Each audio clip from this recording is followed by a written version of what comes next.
नाजरीन, खबर देते चलें आपको घोटकी से। घोटकी लोकल गवर्नमेंट मुलाजमीन का 18 माह की तनख्वाहें ना मिलने पर 44वें रोज़ भी एहतजाजी अलामतों भूख हड़ताल। कैंप पाकिस्तान चौक पर सरापा एहतजाज।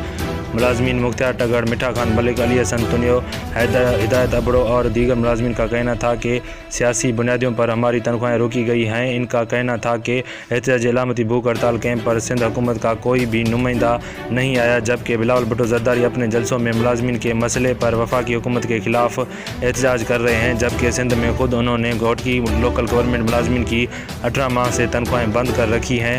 मुलाजमीन का कहना था कि कल खुली कचहरी में जाम खान शोरो बंगुल खान मार ने कहा कि जल्द तनख्वाहें जारी की जाएंगी। मुलाजमीन का मजीद कहना था कि अगर तनख्वाहें बहाल ना की गई तो एक हफ्ते बाद बलदियाती वजीर नासिर शाह के घर रोड़ी धरना दिया जाएगा, जो तनख्वाहों की बहाली तक जारी रहेगा। Jahangir Abro, 19 news, bureau chief, Sindh.